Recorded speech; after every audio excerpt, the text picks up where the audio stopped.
ऐसे अवसर जब हो तो अवश्य में उनका वहां पर जाना चाहिए। हम बहुत बहुत अभिनंदन करते हैं और गोविंद से प्रार्थना करते हैं कि आपकी वाणी में भी भगवती विराजमान हो। जय जय श्री राधे। यहाँ कथा प्रसंग विदुर और मैत्रेय संवाद चल रहा है। यहाँ कथा के कई वक्ता, सूत सौनक संवाद है, विदुर मैत्रेय संवाद है। मैत्रेय मुनि विदुर जी को बताते हैं कि किस तरह महाराज मनु की संतति आगे बढ़ी। जो उनकी 5 कन्याएं थी, उनमें प्रथम कन्या देवहूति का चरित्र तो उन्होंने बता दिया। आकृति का विवाह प्रजापति नाम के ऋषि के साथ हुआ था, तो उनसे धर्म नाम का पुत्र उत्पन्न हुआ और दक्ष ने अपनी 13 कन्याएं धर्म के साथ ब्याह दी थी। उनमें से जो मूर्ति थी, मूर्ति और धर्म से 2 पुत्र उत्पन्न हुए, नर और नारायण। नर नारायण भगवान की। वो वर्तमान में बद्री विशाल में आज भी तपस्या कर रहे हैं। जो लोग चारों धाम की यात्रा करने जाते हैं तो बद्री विशाल भगवान के दर्शन हुए। और उनमें से एक कन्या उन्होंने अग्नि को दी, जिसका नाम था स्वाहा। एक कन्या पितरों को ब्याह दी, जिसका नाम था स्वधा। और एक कन्या जिसका नाम था सती, भगवान शिव के साथ विवाह किया। और कहते हैं सती का वंश आगे नहीं चला, क्योंकि सती ने अपने पिता से रोष के कारण पिता के यज्ञ में ही अपने प्राणों का उत्सर्ग कर दिया। ये सुनकर विदुर जी कहने लगे, महाराज संसार में जितने भी रिश्ते होते हैं, रिश्ते तो सभी प्यारे होते हैं, लेकिन उनमें से ससुर और दामाद का रिश्ता बड़ा प्यारा होता है। अब इससे प्यारा रिश्ता कौन होगा? जो अपनी कन्या जिसे देता है तो उसका आदर मान भी करता है और उसके प्रति अगर इतना समर्पण न होता तो अपनी कन्या देते क्यों? तो बोले महाराज ये बात समझ में नहीं आ रही कि दामाद और ससुर का विवाद कैसे हुआ। उसमें कहते हैं कस्तम चराचर गुरुम निर्वैरम शांत विग्रहम आत्मा रामम कथम द्वेष्टि जगतो देवतम महत। अरे जो निर्वैर है, जो शांत है, भगवान शिव का नाम शांत भी है। बोले जो निर्वैर है, जो शांत है, जिनका किसी से कभी कोई द्वेष नहीं होता, और उनका अपने ससुर से द्वेष क्यों हो गया, ये कथा हम सुनना चाहते हैं। वैसे एक बात और होती है कि लड़ाई झगड़े वाली बातों में ज्यादा मन लगता है। कहीं कोई अच्छी और बातें हो तो भले व्यक्ति कान न दे। आप कहीं जा रहे हो और कोई अच्छी बात, हरि कीर्तन हो रहा है, कोई अच्छी बातें प्रवचन हो रहे हैं, भले वो याद न रहे, लेकिन किसी का झगड़ा हो रहा है तो सीधी फोटो आपके हृदय में चस्पा हो जाएगी, फलाने ये कहा, उन्होंने ये कहा। ऐसा होता है ना? तो कह रहे हैं कि ये द्वेष का कारण क्या रहा। उन्होंने कहा, मैत्रेय मुनि कहते हैं कि व्यक्ति को जब कोई ऊंचा पद प्राप्त हो जाता है तो स्वाभाविक है कि जीवन में अहंकार रहता है। शास्त्र कहते हैं यौवना हो धन संपत्ति प्रभुत्व अविवेकता एक तमक नर्थाय किम यत्र चतुष्टय। पहली बात तो व्यक्ति को बिगाड़ने के लिए युवावस्था बहुत होती है। जितने दोष व्यक्ति में आते हैं प्रायः युवावस्था में ही आते हैं। युवावस्था में अगर पैसा भी खूब हो, धन खूब हो और ऐश्वर्य प्रभुत्व मिल जाए, यहां तक तो आदमी सुधर सकता है। युवावस्था भी हो, धन भी हो और ऐश्वर्य भी हो, अगर इतने में बिगड़ेगा तो सुधरने के चांस है। लेकिन अगर मूर्खता आ गई और कोड़ में खाद का काम करती है, फिर सुधरना बड़ा कठिन है। प्रजापति को ब्रह्मा ने प्रजापतियों का नायक बना दिया। अब नायक बना दिया तो वो बैठ के चलने लगे कि हम तो प्रजापतियों के नायक हैं, हमसे बड़ा कोई है नहीं। और सम्मान की चाह रहती, जहां भी जाते तो भाई इन्होंने अभिवादन नहीं किया, इन्होंने सम्मान नहीं किया, ये उनके अंदर चाह रहती है जब मैं जाऊं तो सभी लोग उठ के खड़े हो जाए, मेरा अभिवादन कर। देखिए, सम्मान जितना आप देंगे उतना आपको मिलेगा। आप सोचें कि मैं किसी को सम्मान ना दूं, किसी का आदर ना करूं और आप और दूसरे सब आपका सम्मान करें, ऐसा संभव नहीं है। तो एक बार ब्रह्म सभा में सारे प्रजापति गण थे, भगवान शिव भी विराजमान थे। वहां पर ये प्रजापति दक्ष पहुंचे तो सबने देखा भाई हमारे नायक आ रहे हैं, सबने अभिवादन किया, किसी ने प्रणाम किया। अब प्रजापति सबकी ओर देख रहे थे कि कौन कैसा व्यवहार कर रहा है, और उन्होंने देखा कि भगवान शिव तो शांत बैठे हुए हैं, दृष्टि नीचे किए हुए हैं। ये देखा, उन्होंने सोचा कि इस तरह तो परंपरा बड़ी गड़बड़ हो जाएगी। लोग कहेंगे कि जब इनका दामाद ही इनका अभिवादन नहीं करता तो हमें करने की क्या जरूरत। दक्ष को बड़ा बुरा लगा। जिस समय सत्र प्रारंभ हुआ, सब अपनी अपनी बातें रखने लगे कि हम दक्ष ने सबसे पहले उठ के कहा, मैं सभी को एक विशेष बात बताना चाहता हूं कि जिस सभा में कोई असभ्य बैठा हो उस सभा में तो जाने नहीं चाहिए। अब सारे लोग इधर उधर देखने लगे कि भाई कौन असभ्य बैठा।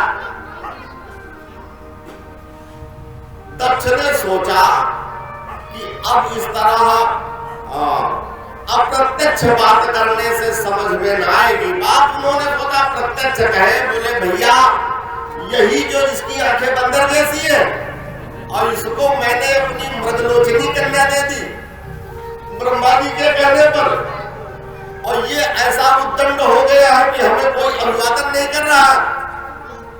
लेकिन भोलेनाथ बिल्कुल शांत बैठे रहे। देखिए, जिसके हृदय में किसी के प्रति बैर नहीं होता उसे कटु बातें भी बुरी नहीं लगती। और एक बात और है, जिसने जीवन में क्रोध को बचा लिया उसने सबको जीत लिया। और इसका बचाना बड़ा कठिन होता है। कुछ लोग तो क्रोध में इतना कांपने लगते हैं कि वो खुद ही नहीं समझते दूसरे का अनिष्ट क्या करेंगे। पूरा शरीर कांपने लगेगा, शरीर के ऊपर से नियंत्रण चला जाएगा। तो भैया पहले अपने को तो संभालो, फिर दूसरे के ऊपर क्रोध करो। क्रोध करो लेकिन बोध नष्ट ना। जैसे जैसे मां क्रोध करती है, बच्चे ने कोई शरारत की तो मां ने बच्चे को पहले डांटा, और डांटने से भी अगर नहीं समझता तो एक आध चपत लगती। लेकिन चपत उसी तरह लगती है कि अंतर हाथ सहारे दे, बाहर बाहे चोट। जैसे तुम्हार घड़ा बनाता है तो हथौड़ी से घड़े को आकार देता है। हथौड़ी मारता है लेकिन नीचे हाथ लगाए रहता है, और एक बार भी हाथ लगाना चूक जाए क्या होगा, घड़े नहीं बनेगा, फूट जाएगा। इसलिए क्रोध करो लेकिन क्रोध में बोध नष्ट ना। जैसे मां का क्रोध होता है ऐसे क्रोध रचनात्मक होते हैं। इनसे विकास होता है, इनसे संरचना होती है। क्रोध भी अगर इसकी जरूरत ना होती तो विधाता क्रोध बनाते ही नहीं। भाई क्रोध की कोई जरूरत नहीं है, इसको सिस्टम से ही हटा दो। तो कच्छ को क्रोध आ गया। अब उन्होंने भगवान शिव को बहुत बुरा भला कहा, लेकिन फिर भी वो शांत रहे। कुछ लोग ऐसे होते हैं कि क्रोध में बक रहे हैं, क्रोध में बोल रहे हैं और सामने वाला कुछ न बोले तो और क्रोध बढ़ जाता है। जैसे कभी पति पत्नी का झगड़ा हो और श्रीमती जी नाराज हो जाए और पतिदेव कुछ न बोले तो फिर अब और झगड़ा तो आगे न बढ़ाएगी तो श्रीमती जी बोलना ही बंद कर देती है, हमें बोलना ही नहीं। तो दक्ष ने कहा मैं श्राप देता हूं, आज से यज्ञ से बहिष्कृत हो जाएगा, देव पंक्ति में इसे भाग नहीं मिलेगा। इस तरह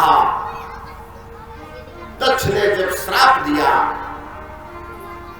तब भी भोलेनाथ कुछ नहीं बोले। उसका कारण है निज प्रभु में देखहि जगत कहीं संग करहि विरोध। सारे संसार में तो उनके गोपाल जी खेल रहे हैं, किसका विरोध करें। तो लेकिन जो शिव भक्त होते हैं उन्हें बर्दाश्त नहीं हुआ। नंदीश्वर क्रोध से कांपने लगे, बोले ये इतना उदंड, हरिहर निंदा सुनई जो काना होई पाप गोघाट समाना। अगर शिव की भगवान विष्णु की कोई निंदा सुनता है और वहां बैठा रहता है तो उसे गौ हत्या का पाप लगता है। नंदीश्वर ने भी श्राप देना शुरू कर दिया। अविद्याय शापम गिरिशानुकाग्रणे नंदीश्वरो रोषकषाय दूषिता अतच्छाय शापं विससर्ज दारुणम् एचार्ममोदस्तद्वाच्यतान्दुजः। नंदीश्वर कहने लगे मूर्ख, अरे जिसका नाम जिह्वा पर आ जाए वो तन मन पवित्र हो जाता है। ऐसे शिव को तो ऐसी बातें कह रहा है। बस श्राप देता हूं, जिस जिह्वा से तुमने शिव की निंदा की वो जिह्वा कट के गिर जाएगी। अब बोले दूसरा श्राप तेरे लिए है कि तू तत्व से विमुख हो जाएगा, तुझे तत्व ज्ञान कभी प्राप्त नहीं होगा। और जब दो लोगों का विवाद होता है तो कुछ लोग बीच में आनंद लेते हैं, बीच में बोलेंगे नहीं, बोलेंगे तो उनसे डायरेक्ट विवाद शुरू हो जाएगा। तो जो भृगु ऋषि थे वो दाढ़ी हिला रहे थे, ठीक कह रहे हो, आज वो पहाड़ के नीचे आया है। नंदीश्वर सब देख रहे थे, ऊखा ऋषि दांत दिखा रहे थे, ठीक कहा तुमने। और भद्र आंखें दिखा रहे थे, कम कहा और कहो। और नंदीश्वर ने उन्हें भी श्राप दिया कि भृगु महाराज तो बहुत दाढ़ी दिखा रहे हो तो दाढ़ी पूरी उखड़ जाएगी, बकरे की लगेगी। और ऊखा को श्राप दिया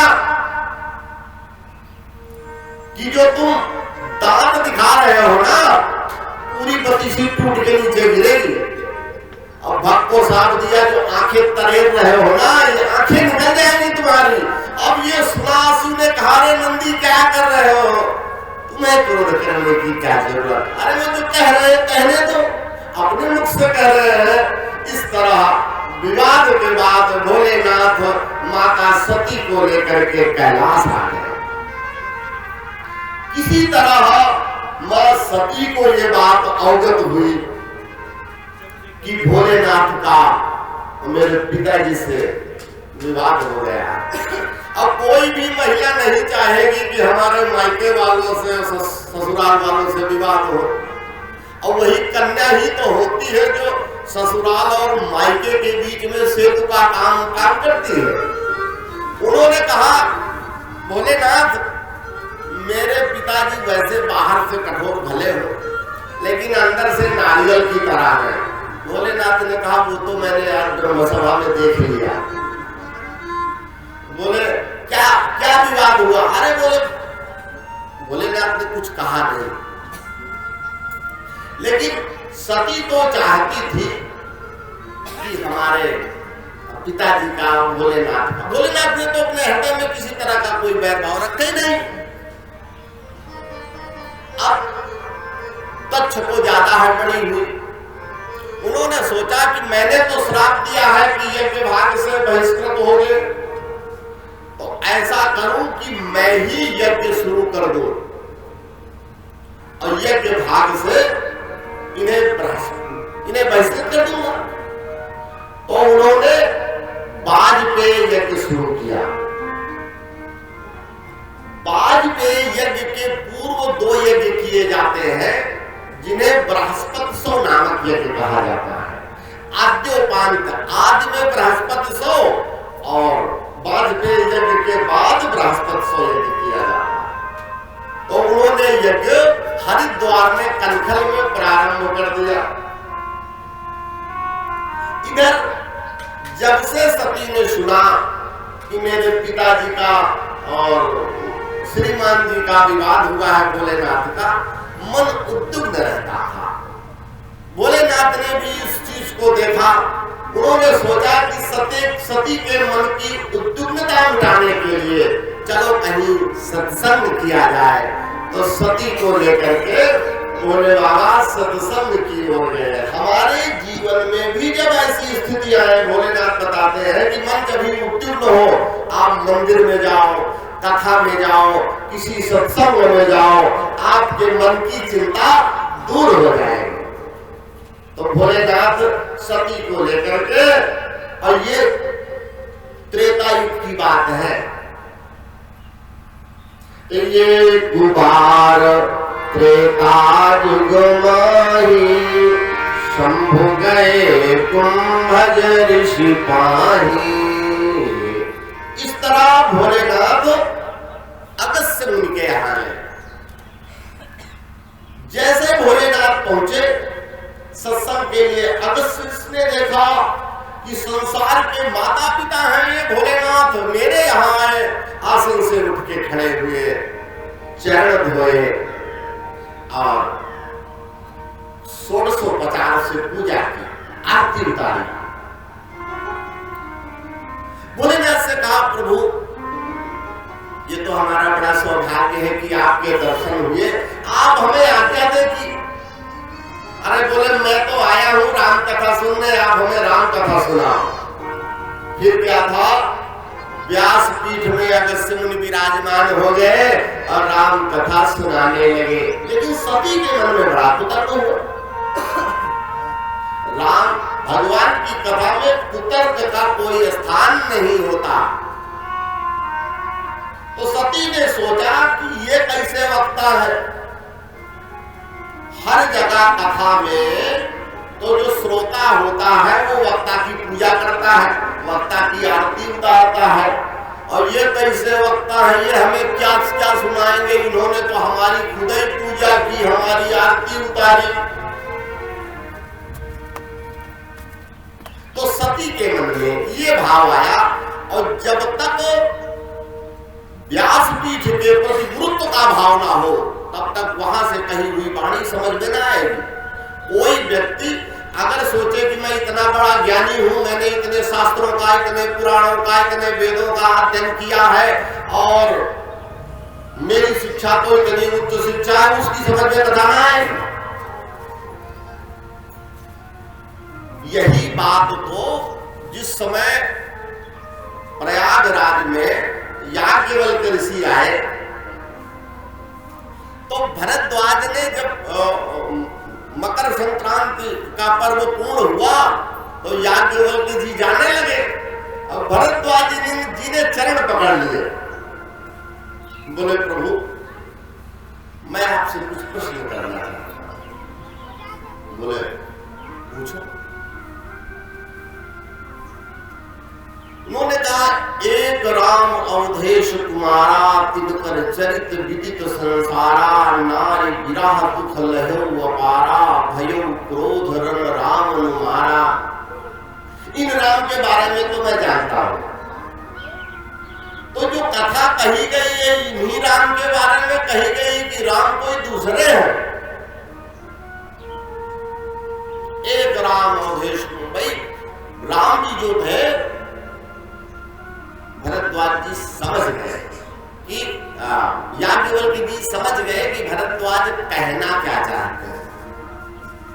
भरद्वाज मुस्कुराए, बोले मैं जानता हूं तुम इतने नादान नहीं हो। भरद्वाज परम विद्वान थे, तो उन्होंने क्या कहा उत्तर में कि चाहु सुने राम गुण गुढ़ा प्रश्न मन हो अति मूढ़ा। तुमने मूर्ख बन करके प्रश्न किया है, मैं समझ गया कि तुम कथा सुनना चाहते हो। अब उन्होंने मूर्ख क्यों कहा? क्योंकि परमात्मा में न तो काम क्रोध का कोई स्थान नहीं होता। और इन्होंने क्या कहा कि नारी विराह दुख लहु अपारा भयो क्रोध रण रावण मारा। तो काम क्रोध दोनों परमात्मा में दिखाए, जबकि ये परमात्मा में होते नहीं, ये तो नाटक होता है। तो हम कहां कथा सुना रहे थे?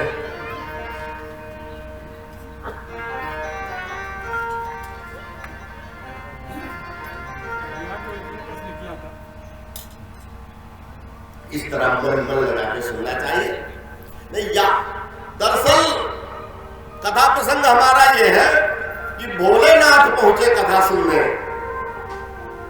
अगस्त्य मुनि के यहाँ। अब कथा सुन रहे हैं, राम कथा मुनिवर जब खानी और सुनी महेश परम सुखवानी। कथा तो सुनाई पर सुनी किसने? भोलेनाथ ने। सती जी ने नहीं सुनी। ये क्या सुनाएंगे कि हमारी हृदय पूजा कर रहे हैं, तो ये क्या सुनाएंगे? अब कथा सुनने के बाद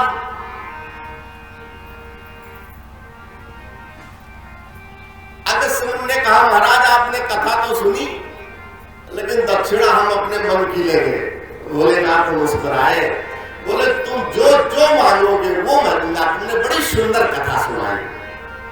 तो बोले महाराज दक्षिणा में हमें राम भक्ति दे दीजिए। अब भोलेनाथ ने राम की भक्ति का दान करके और सती के साथ चल दिए। ये वो समय था जब भगवान श्री राम का जन्म भी हो चुका था, विवाह भी हो चुका था और जानकी जी का हरण हो चुका था। अब भगवान मार्ग में जानकी जी को ढूंढ रहे हैं। क्या कर रहे? हे खगमृग हे मधुकर श्रेणी तुम देखी सीता मृग नैनी। और यहाँ तक कि पूछत चले लता तरुपाती। लताओं से, पेड़ों से, पत्तियों से पूछ रहे हैं। सती ने सोचा, अब भोलेनाथ ने देखा, सती भी देख रही है। अब भोलेनाथ ने जय सच्चिदानंद जग पावन अस कहि चले मनोजन श्रावण। भगवान ने तो प्रणाम कर लिया, अपने मन पुलकित हो गया, रोम रोम पुलकित हो गया कि ये तो मेरे इष्ट देव है। सती सोचने लगी कि ऐसा बावरा व्यक्ति किसी का इष्ट देव कैसे हो सकता है, जो पत्नी के लिए इतना बावरा है कि पेड़ों से, पत्तियों से पत्नी का पता पूछ रहा है। अरे किसी खगमृग से पूछ रहे हो तो मान लो खगमृग बता भी सकते हैं, कोई संकेत कर सकते हैं, पेड़ और लताएं क्या बताएंगी? सती के मन में संदेह हो गया। सती ने भोलेनाथ से कहा प्रभु मैं चाहती हूं कि मैं परीक्षा लूं। भोलेनाथ ने मना किया, देवी ईश्वर की परीक्षा की कोई विधि नहीं है जिस विधि से ईश्वर की परीक्षा ली जा सके। भाई कोई एक स्थान में हो तो हम उसकी परीक्षा ले सकते हैं, हम उसे खोज सकते हैं, उसे खोजने की विधि तो है, लेकिन परीक्षा के द्वारा उसे परखा जा सके, उसके परखने का कोई मापदंड नहीं है। हमारे वेद कहते हैं अणो रणीयान महतो महीयान आत्मा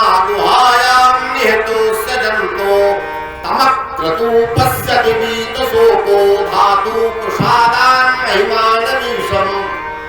अरे वो अनेक ब्रह्मांड उसके उदर में समाये हुए हैं, वो अणु नहीं परमाणु के अंदर छुपा बैठा है। अब यहाँ बुद्धि काम न करेगी, अरे जिसके उदर में समस्त ब्रह्मांड समाये हुए हैं वो परमाणु के अंदर कैसे हो सकता है? तो वो सर्वत्र व्याप्त है। भोलेनाथ ने बहुत समझाया, लेकिन राजहठ बालहठ एक हठाओ हम न बोलेंगे। तो उस हठ के आगे भोलेनाथ ने ठीक है भाई, जैसा आप चाहती हो वैसा करो।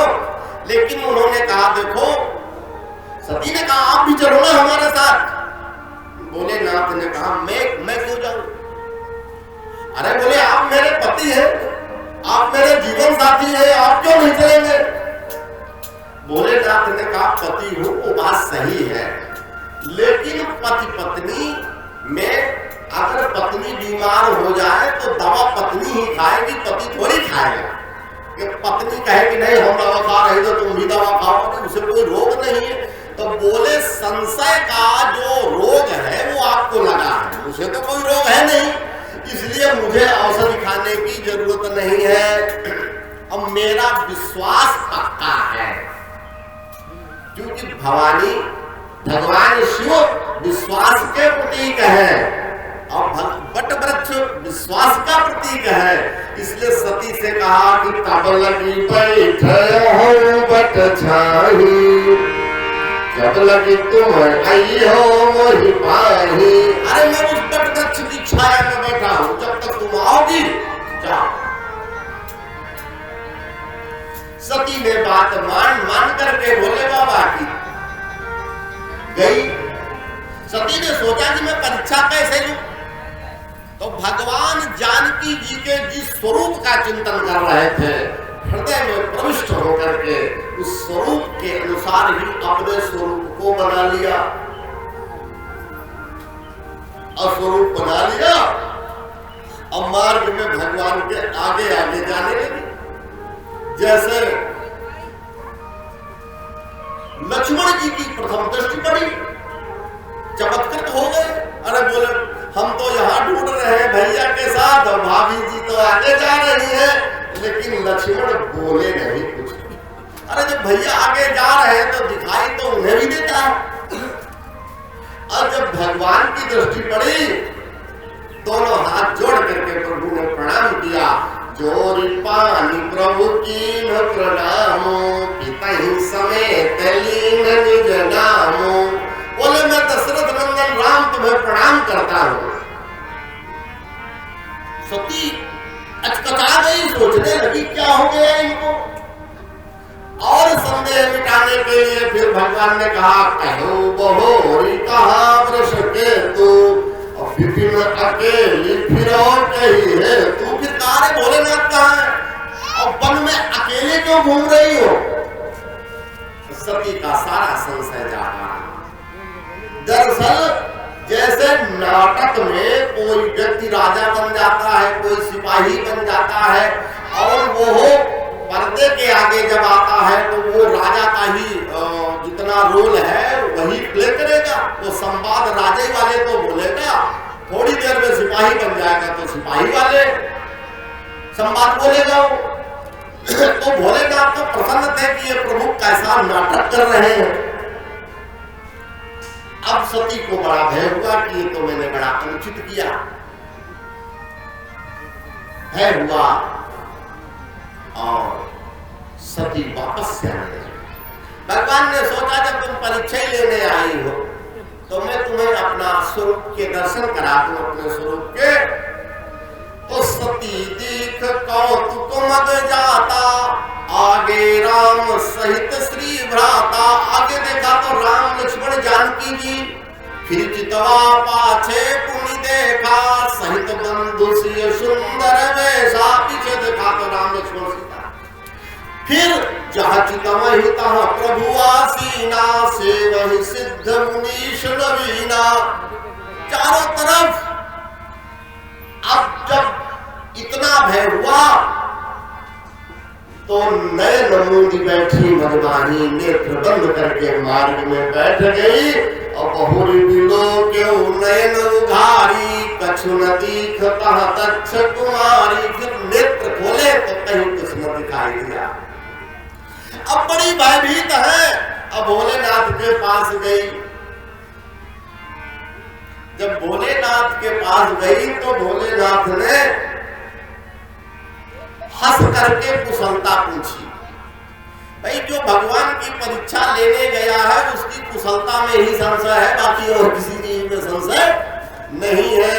अब फिर कहा कि लीन परीक्षा कवन विधि कहाऊ सत्य सब बात बताइए कैसे परीक्षा ली, क्योंकि आज तक मुझे भी पता नहीं है कि परमात्मा की परीक्षा ली कैसे जाती। सती ने सोचा सत्य बताऊंगी तो नाराज हो जाएंगे, तो उन्होंने झूठ बोला। देखिए यहाँ पर जीवन इस संसार में ऐसा कोई व्यक्ति नहीं पैदा हुआ, किसी ने आज तक जन्म नहीं लिया जिससे कोई न कोई गलती ना हो, सबसे हो जाती है। लेकिन अगर हमसे जान में अनजान में कोई गलती हो गई है तो हमें उसे स्वीकार करना चाहिए, और उसमें अगर दंड मिले तो दंड के लिए भी हमें तैयार रहना चाहिए। लेकिन सती ने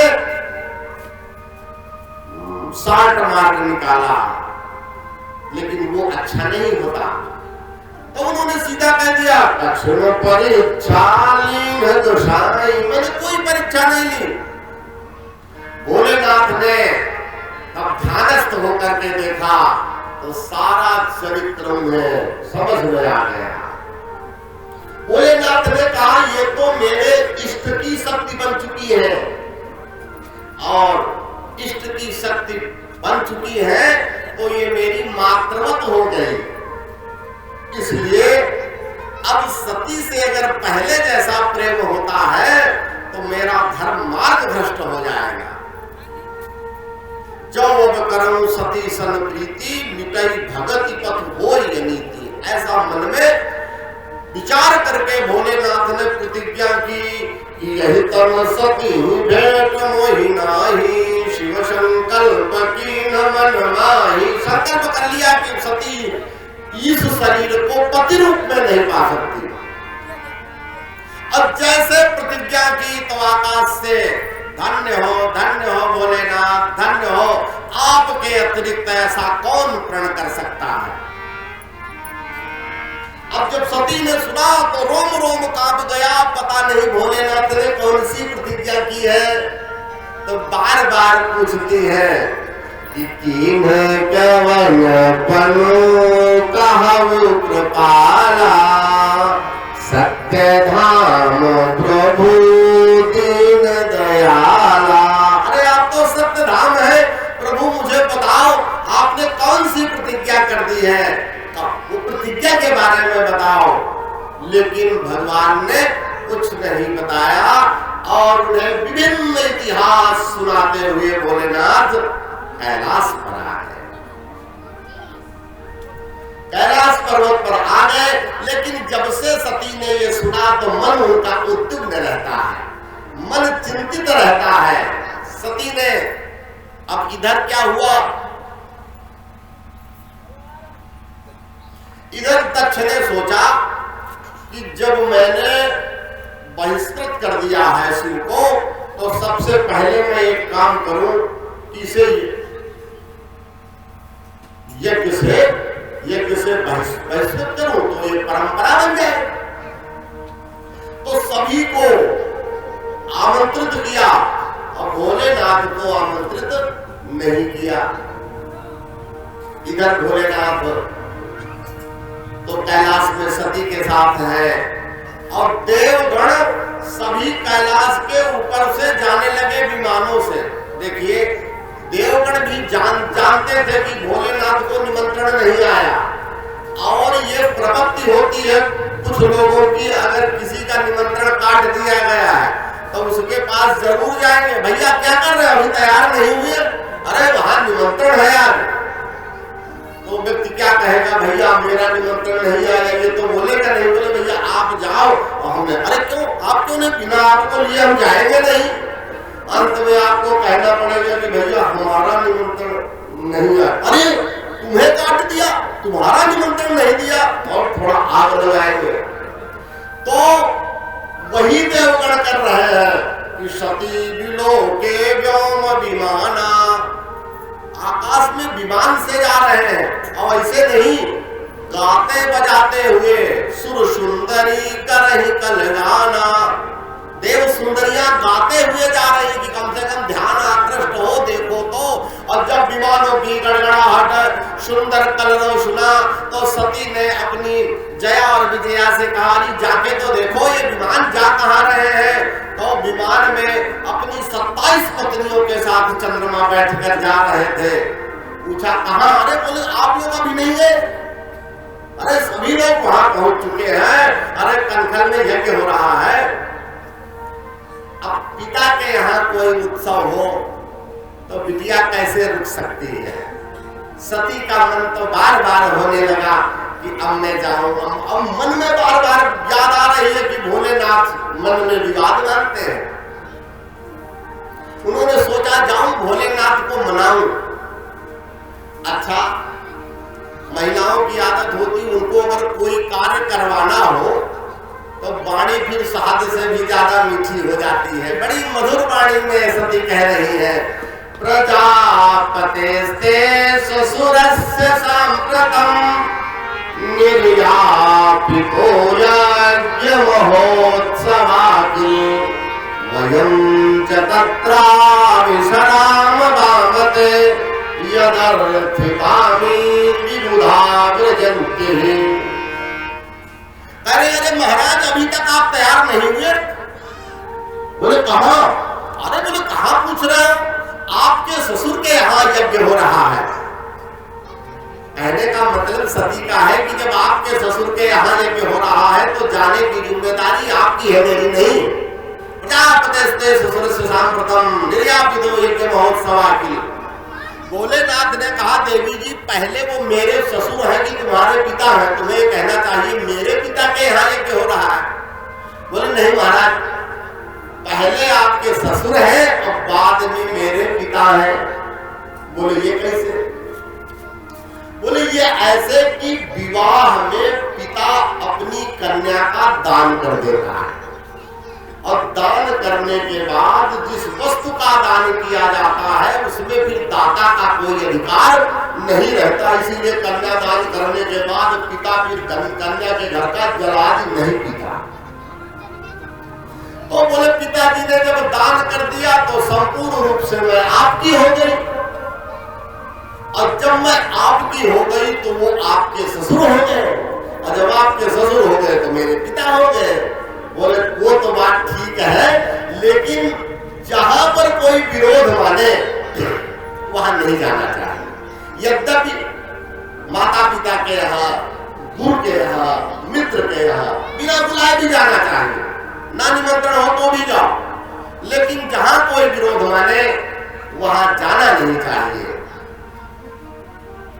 भोलेनाथ ने इस तरह समझाया, लेकिन सती का हठ बढ़ा रहा, सती ने नहीं सुना। अंत में भोलेनाथ ने कहा ठीक है, अब तो जो हर इच्छा होगी वो होगा। और सती को इतना कह करके और नंदीश्वर को भेजा। बोले जाओ सती को भेज दो कनखल की ओर। 2 बार हरि नाम संकीर्तन किया। जय जय जय जय श्री राम।